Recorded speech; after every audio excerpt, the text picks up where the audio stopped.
नमस्कार। आज हम लोग पढ़ेंगे श्रम विभाजन जाति प्रथा पाठ और प्रश्न उत्तर संपूर्ण करेंगे, जो कि कक्षा 10 के विद्यार्थियों के लिए अति महत्वपूर्ण होगा। तो चलिए प्रारंभ करते हैं। श्रम विभाजन जाति प्रथा प्रश्न उत्तर संपूर्ण।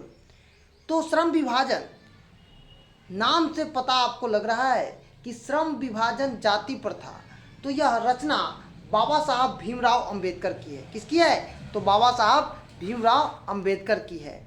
इनका जो जन्म हुआ था 14 अप्रैल 1891 में महू मध्य प्रदेश में। तो इनका जन्म कहाँ हुआ था? महू मध्य प्रदेश में हुआ था। यह दलित परिवार में इनका जन्म हुआ था। प्राथमिक शिक्षा बड़ौदा नरेश के प्रोत्साहन से हुई थी। उस शिक्षा के लिए यह न्यूयॉर्क गए, अमेरिका, फिर लंदन गए। धार्मिक, पौराणिक और वैदिक ग्रंथों का इन्होंने बड़ा ही मार्मिक ढंग से अध्ययन किया। भीमराव अंबेडकर इतिहास, विधि शास्त्र, अर्थशास्त्र और समाजशास्त्र और एक कुशल शिक्षाविद थे। धर्म दर्शन की उन्होंने व्याख्या भी की थी। अपने देश में वे कुछ दिन तक वकालत भी किए थे। राजनीति में सक्रिय भूमिका निभाते हुए अछूतों और मजदूरों के अधिकारों के लिए उन्होंने संघर्ष किया। उनके चिंतक 3 लोग थे। उनमें सबसे पहले में बुद्ध थे, कबीर थे और ज्योतिबा फुल्ले थे। भारतीय संविधान के निर्माता कहे जाने वाले बाबा साहब भीमराव अंबेडकर की मृत्यु 1956 में दिल्ली में हो गई और यह उनका परिचय है। श्रम विभाजन जाति प्रथा। अब हम पाठ को समझेंगे। तो श्रम का मतलब होता है काम, विभाजन का मतलब होता है बांटना, और जाति जो कि लैटिन भाषा के कास्टिज्म से लिया गया है, और प्रथा का मतलब होता है परंपरा। तो यह श्रम विभाजन जाति प्रथा क्या है? एक निबंध है। बाबा साहब भीमराव अंबेडकर प्रसिद्ध भाषण एनिहिलेशन ऑफ कास्ट से लिया गया है, जिसको जाति पाति तोरक मंडल लाहौर के सम्मेलन में पढ़ने के लिए बाबा साहब ने लिखा था, लेकिन वहाँ के लोगों में यह नहीं पढ़ सके थे। बाद में ललई सिंह द्वारा इसे हिंदी में रूपांतरित किया गया। भारतीय लोकतंत्र के भावी नागरिकों के लिए आलेख अत्यंत ही शिक्षाप्रद होगा। मतलब इसको आप पढ़िएगा तो आपको बहुत सारी ज्ञान प्राप्ति होगी। यह विडंबना की बात है, यह उपहास की बात है कि इस युग में भी जातिवाद के पोषकों की कमी नहीं है।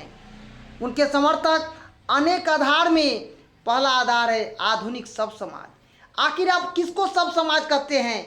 आज भी हमारे भारत में जाति प्रथा, ऊंच नीच, छोट जात बड़ जात होते रहता है। कार्य कुशलता के लिए श्रम विभाजन की आवश्यकता मानता है। आज जो आप काम करते हैं, आपके जो पिताजी काम करते हैं, क्या वही काम आप करते हैं? नहीं। और जाति प्रथा श्रम विभाजन का ही एक दूसरा रूप है। अगर आप वह काम कीजिएगा तो भूखे मरना पड़ेगा, इसलिए इसमें कोई बुराई नहीं है। जातिवाद के समर्थक इस तर्क का खंडन करते हैं। बाबा साहब ने आपत्ति जताई कि जाति प्रथा श्रम विभाजन के साथ साथ श्रमिक विभाजन का भी रूप ले रही है। सभ्य समाज श्रम समाज विभाजन व्यवस्थित है। विभाजन व्यवस्था अस्वाभाविक विभाजन करता है। भारत के जाति प्रथा श्रमिकों के विभाजन को नहीं, बल्कि विभाजित वर्गों को एक दूसरे के अपेक्षा ऊंच नीच, बड़ जात छोट जात के रूप में देखता है, क्योंकि हमारा समाज विविधताओं का देश है जो विश्व में समाज में मिलता है। भारतीय विभाजन मनुष्य की रुचि नहीं, पेशे के अनुसार होता है। जिसके घर में जौन बच्चा जन्म लेगा, जिसका वह कास्ट होगा, वही कास्ट उसको मिल जाता है। श्रम विभाजन अपने कार्य कुशलता से, क्षमता के आधार पर नहीं, बल्कि आज का भारतीय विभाजन जाति के आधार पर है।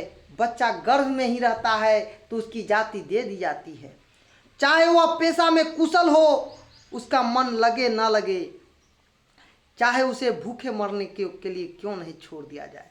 भारतीय समाज प्रतिकूल परिस्थितियों में व्यक्ति को पेशा चुनने का अधिकार नहीं देता है, क्योंकि हमारे यहाँ जाति से बड़ा कुछ नहीं है।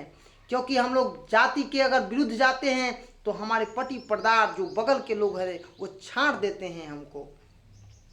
जो भारत में बेरोजगारी का प्रमुख कारण है, श्रम विभाजन के दृष्टि से जाति प्रथा गंभीर दोषों से युक्त है। जाति प्रथा द्वारा ही श्रम विभाजन मनुष्य के स्वेच्छा पर निर्भर नहीं करता है। जो लोग अपने कार्य में अरुचि विश्वस्तता के साथ करते हैं उनका दिल और दिमाग काम नहीं करता है। अगर आपको कोई काम दिया जाए और आपका उसमें मन न लगे तो क्या उस काम को आप करिएगा? नहीं। उन्हें कुशलता कैसे प्राप्त हो सकती है? इस प्रकार हम कह सकते हैं कि जाति प्रथा श्रम विभाजन का स्वाभाविक नहीं बल्कि अस्वाभाविक है, जो मनुष्य को निष्क्रिय बना देता है। बाबा साहब के अनुकूल आदर्श समाज के स्वतंत्रता और समानता भाईचारे का है, जो कि आदर्श समाज गतिशील होना चाहिए। सबों में भाईचारा होना चाहिए। हिंदू मुस्लिम सिख ईसाई आपस में है भाईचारे का होना चाहिए। एक छोर से दूसरे छोर तक उसे संचारित करना चाहिए। आप पढ़िएगा, दूसरा भी पढ़ेगा।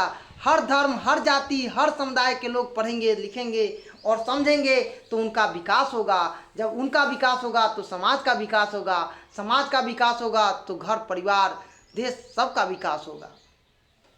इसका दूसरा नाम लोकतंत्र है। लोकतंत्र मूलतः सामूहिक जीवन की रीति रिवाज और समाज के उन्मूलन अनुभव को आदान प्रदान करता है। इसमें यह आवश्यक है कि अपने साथी के प्रति हमारा सम्मान होना चाहिए। यही पाठ कहता है। बाबा साहब इस पाठ में कहते हैं कि हमें दूध के तरह अपने भाईचारे को रखना चाहिए, क्योंकि भारत विविधताओं का देश है। यहाँ पर जाति, धर्म, रीति रिवाज, संस्कृति, प्रथा सब अलग है, लेकिन हमको क्या करना चाहिए? भाईचारे बनाकर रखना चाहिए। चलिए अब प्रश्न उत्तर की श्रृंखला को प्रारंभ करते हैं। लेखक किस विडंबना की बात करते हैं और किस रूप में क्या है? लिखेंगे प्रश्न का उत्तर। प्रस्तुत पाठ हमारे हिंदी पाठ्य पुस्तक गोधली भाग 2 से लिया गया है। पाठ का नाम श्रम विभाजन, जाति प्रथा और लेखक का नाम बाबा साहब भीमराव अंबेडकर है। बाबा साहब उपहास की बात करते हुए कहते हैं, इस युग में जातिवाद के पोषकों की कमी नहीं है। आप भी देखते हुइएगा, जब लड़ाई होता है तो 2 बच्चों में होता है, लेकिन अगर एक बच्चा हार जाता है तो वह जाति सूचक शब्दों का प्रयोग कर क्या करता है? समाज को विकृत कर देता है और यहाँ पर क्या हो जाता है? बहुत बवाल हो जाता है, जिसका स्वरूप जाति प्रथा श्रम विभाजन के साथ साथ श्रमिक विभाजन का भी रूप ले लेती है, जो कि अस्वाभाविक है। हमारे समाज में आज भी जाति, बड़ जात, छोट जात, काला, गोरा, नाटा, मोटा, ये सब कहकर पुकारा जाता है। आज हमारा समाज इसलिए विकृत हो रहा है, यही बाबा साहब कहना चाहते हैं। दूसरा प्रश्न है, जातिवाद के पोषक उसके पक्ष में क्या तर्क देते हैं? उत्तर लिखेंगे। प्रस्तुत पाठ हमारे हिंदी पाठ्य पुस्तक गोधली भाग 2 से लिया गया है। पाठ का नाम श्रम विभाजन, जाति प्रथा और लेखक का नाम बाबा साहब भीमराव अंबेडकर है। आधुनिक सभ्य समाज कुशलता के श्रम विभाजन आवश्यक माना है, क्योंकि जाति प्रथा श्रम विभाजन का ही एक दूसरा नाम है। इसमें कोई बुराई नहीं है। तीसरा प्रश्न है, जातिवाद के पक्ष में दिए गए तर्क पर लेखक की प्रमुख आपत्ति क्या है? उत्तर लिखेंगे। प्रस्तुत पाठ हमारे हिंदी पाठ्य पुस्तक गोधली भाग 2 से लिया गया है। पाठ का नाम श्रम विभाजन, जाति प्रथा और लेखक का नाम भीमराव अंबेडकर है। वह कहते हैं कि किसी भी सब समाज में श्रम विभाजन व्यवस्था श्रमिकों के विभिन्न वर्गों में अस्वाभाविक विभाजन करता है। चौथा प्रश्न है, जाति भारतीय समाज और में श्रम विभाजन स्वाभाविक रूप से क्यों नहीं कही जा सकती है?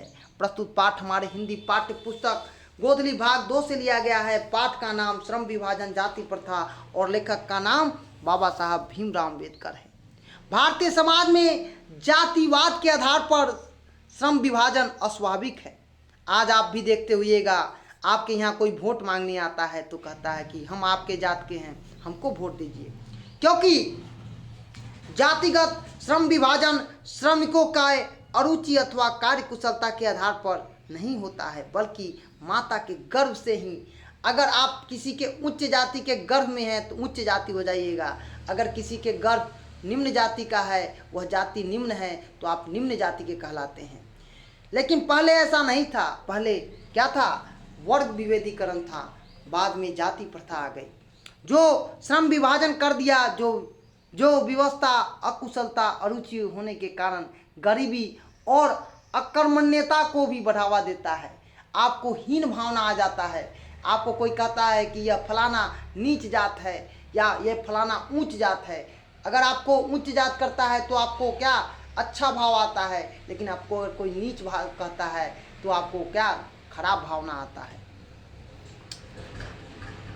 पांचवा प्रश्न है, जाति प्रथा भारत के में बेरोजगारी का प्रमुख और प्रत्यक्ष कारण कैसे बना है?